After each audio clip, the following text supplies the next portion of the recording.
Daniel O'Neill is a YouTuber from the UK with a channel called English Woodsman, where he's been uploading videos of his wild camping, stealth camping, and woodland camping trips in the UK for almost 10 years. Most of the channel's videos feature Daniel reviewing camping gear for his viewers and showing footage of his adventures in the great outdoors. For the most part, they're pretty tame, but in August 2023, he uploaded a video of his camping trip in the woodlands close to his home, and the footage is pretty disturbing. The first part of the video pretty much just shows Daniel walking through the woods and talking to his subscribers, eating berries, and pointing out the sights on the way to the campsite. At several points along the way, he pauses to mention the footprints and garbage he sees lying on the trail, indicating other people had been there in the last few days. Someone's been here. There's a lot of rubbish around here.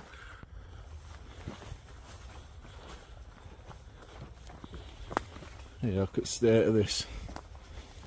Does get used, doesn't it? After about a 20-minute walk, he sits down in a clearing where he plans to set up camp for the night and leans back on a tree to eat his noodles as he talks to the camera. It's not until around 25 minutes into the video that things start to get seriously disturbing for Daniel. I'm going to be out Friday night, but I'm going away Saturday, so I've got a bit of a drive as well, so I didn't want to be tired, and it's going to throw it down Friday night as well, and rain camping is really good.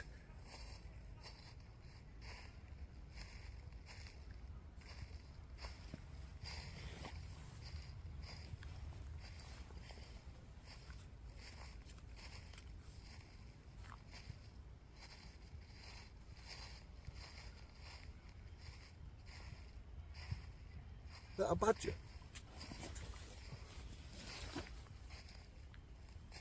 Hello?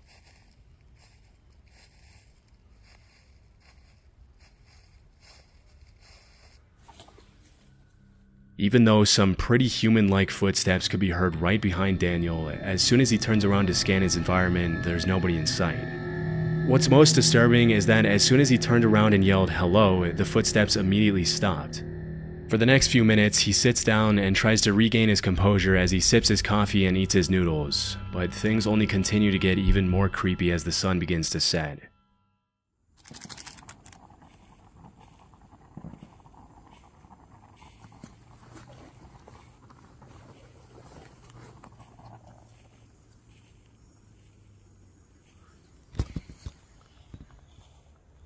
There's that noise again now.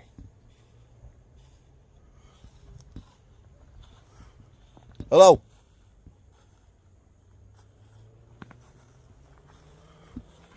Hello? You got to better hear that. There's nobody here. About 40 minutes into the video, the footstep noises can be heard again, and this time it sounds like they're getting closer to Daniel. By this point, most people would have hightailed it out of there without any hesitation, but Daniel decides to sit back down to finish his dinner as he tries to calm his nerves for the second time. Amazingly, a few minutes later, it almost seems like he completely forgets about the footsteps and manages to think about less disturbing things, which is honestly pretty impressive. But as darkness sets in, the eerie footsteps start up again. I'm going to be honest. I can't stay here now. I want to be a wimp. I don't care if people call me a wimp in the comments, but I can't stay here. I'm too unsettled. I'm nervous. I've done camping like this loads of times. I think I'm going to go find somewhere else to get this bivvy set up. But I'm leaving this spot.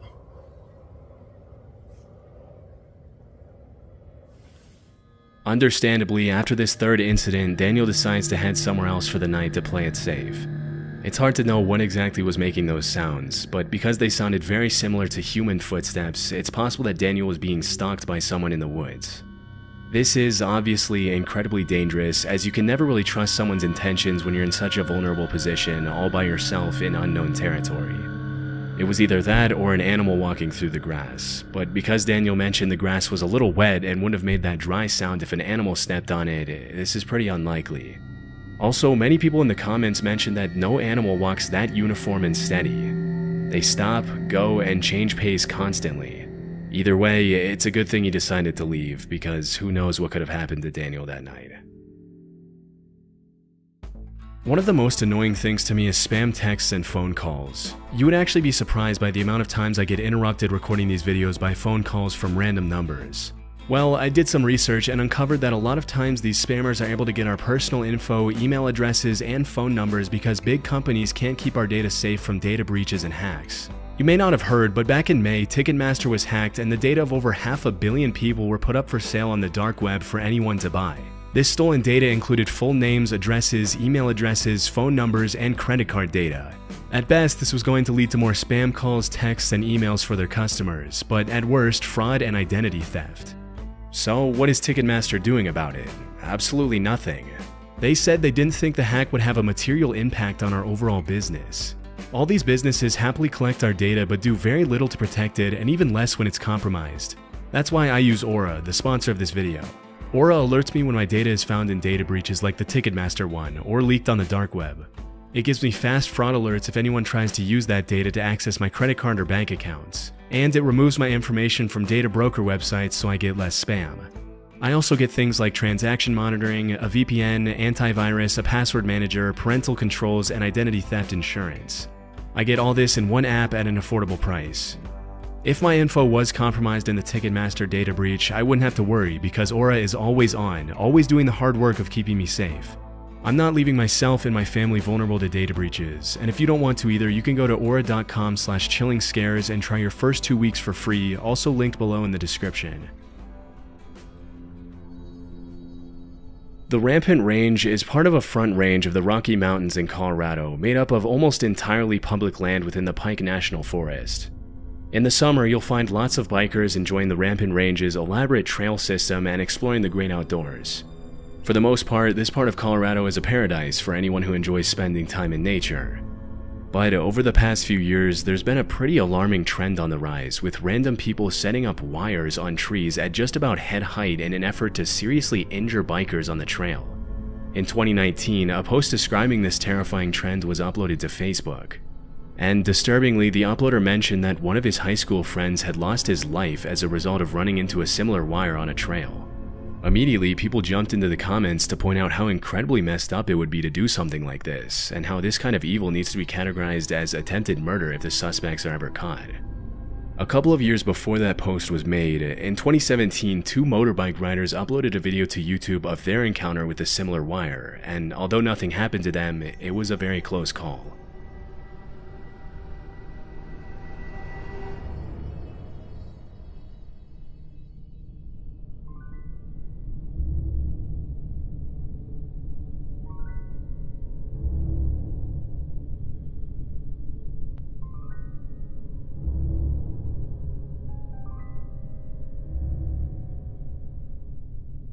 When these wires are set up off-trail, it can be hard to tell whether they were placed there out of malice or if a random camper or farmer placed the wires there to hang up clothes or something similar.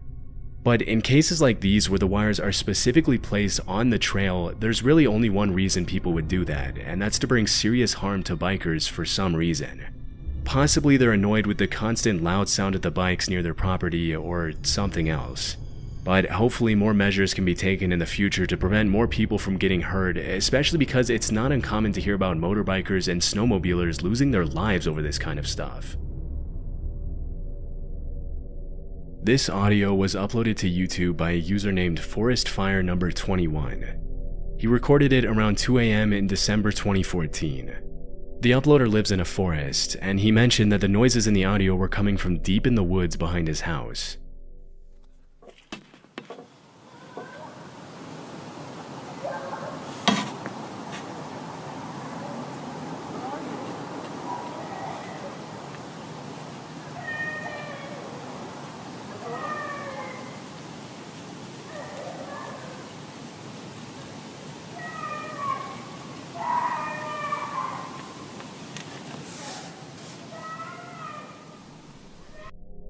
It's hard to make out what the child is yelling, but after listening closely, several users jumped in the comments to point out that you can also hear an adult voice yelling, "Where are you?"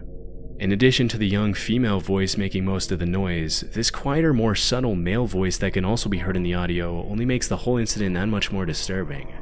Near the end of the video, the uploader mentions that after that night, he checked the news every day to see if he could find some explanation for the screams, but he never did.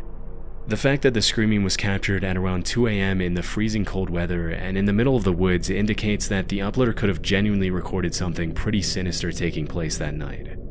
It's hard to tell why the uploader would record and upload the audio instead of immediately calling the police after hearing a female voice in such obvious distress, but at this point there's not much that can be done about it.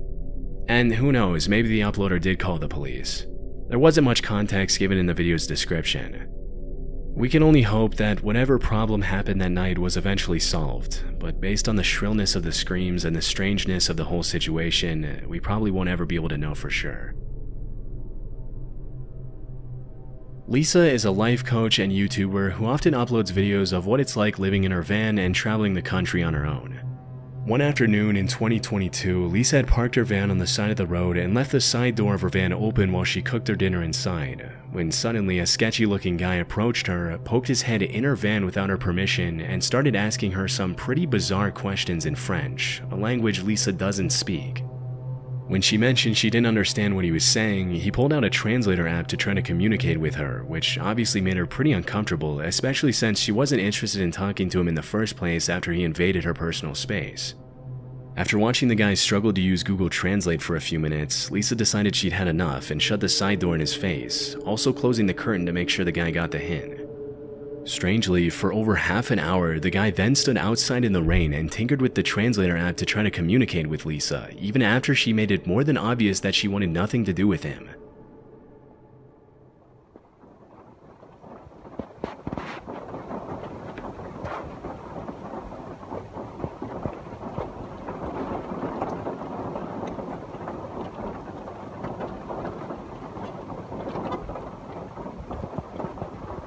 Okay, he just moved even closer so that I can't move out and so that I can't go forward.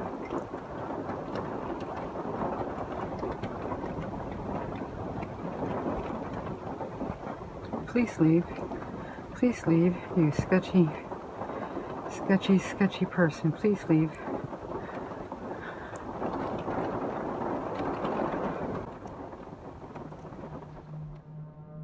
With a very shady demeanor, the man snuck into the bushes and pretty much just stalked Lisa from a distance, as if he thought she couldn't see him. As the sun began to set, Lisa kept an eye on the guy outside to make sure he didn't try to get close to her again, but the man just kept on bringing his car closer to her van and blocking her exit in different ways for more than half an hour. This guy is really starting to freak me out. It's been like a half an hour and he just keeps on moving his vehicle so he can see in my van here. And anyways, it's 7 o'clock, 7 p.m. Fortunately, just as darkness had begun to set in, a family in an RV pulled up right behind Lisa and spent the night in the same parking lot as her, which comforted her enough to stay there the entire evening. Disturbingly, the guy left soon after the other family arrived, but came back about 3 hours later in the dead of night to check if Lisa was still there. When he saw the other family in the RV was also still in the parking lot, he left and didn't come back. The next morning, Lisa left early and never saw the guy again. It's hard to tell what the guy's exact intentions were, but based on his overall sketchy demeanor and questionable behavior, they couldn't have been anything good. The one thing we can be sure about is that it's a good thing the other family in the RV arrived at the parking lot when they did. Otherwise, who knows what the man would have done to Lisa. In May 2014, an Imgur user uploaded a blog post where he talked about the time he went to visit a friend in northern Germany. According to the uploader, his friend told him about these pipes that he had found in the woods near his house that stuck up out of the ground like periscopes. Apparently, his friend and his siblings played near the pipes as kids and knew that there were bunkers hidden below them, but their parents never allowed them to get near them out of concern for their safety. During the visit narrated in the blog post, the uploader and his friend decided to check out the pipes and finally go down into the bunkers that they never had permission to explore when they were younger, and they found some pretty disturbing stuff. A few hundred feet away from the trees, they found the entrance to the bunker covered with a loosely placed piece of wood that they easily removed with a crowbar. Once inside, all they could see were these long, seemingly endless hospital-like hallways that extended for thousands of feet under the woods. As they ventured further and further into the maze of tunnels, they found graffiti on some of the walls, indicating they weren't the first people to get the idea to explore the underground bunkers. To the explorers' horror, one of the walls deep inside the tunnels had the word "help" in German graffitied all over it. It's possible that it was just sprayed on there by another group of teens trying to be funny, but the eerie nature of the bunker coupled with the general state of disarray really makes you wonder if something more sinister took place down there at some point, possibly even written by German soldiers in the later parts of World War II. As they traveled deeper into the bunker, they found some more disturbing graffiti, with one of the eeriest messages reading, "Hello Satan, I love you." Obviously, that's not the kind of message you want to see in a tunnel system like this, but the two friends decided to keep on exploring anyway. After several hours down in the bunker, they ended up finding tons of more twisting, winding hallways, flooded rooms with old machines, and dark, narrow corridors that reached dead ends, but nothing more disturbing than the graffiti they had found a few hours earlier. The explorers managed to make it out of there safely and didn't go back there again. In the summer of 2016, reports started surfacing that people were finding dangerous booby traps along a very well-known hiking trail in the High Mountain Park Preserve in Wayne, New Jersey. As per the police reports, the traps mostly consisted of boards with nails sticking out of them, barbed wire, broken bottles placed along the trails behind or near rocks or logs, and other treacherous materials. As more and more complaints started coming in, police warned people to keep an eye out for the traps and even organized cleanup efforts to keep hikers safe during their treks. What's most disturbing is that these traps were clearly placed there to hurt people, as there's really no other reason to put nails and barbed wire on the ground in the middle of such a popular hiking trail. The fact that someone would take the time to get out on the trail, build a booby trap in such detail, and place it there with the intention to do harm to other people and their pets is honestly pretty messed up, but it didn't take the cops too long to make an educated guess as to who was behind the whole thing. Although they never found the individual suspects responsible for placing the traps on the trail, the sheriff's department determined that the traps had probably something to do with the feud between hikers and bikers who had been fighting over use of the trail for decades. According to many nearby residents, it's common for bikers on the trail to speed past the hikers without ringing their bells or announcing their presence, which has led to several injuries and rising tensions between the two groups over the years. Still, it's hard to imagine that someone would take the issue to the point of trying to harm an entire group of people so maliciously with such brutal methods. Fortunately, no one was hurt as a result of the traps, but the suspects responsible were never found.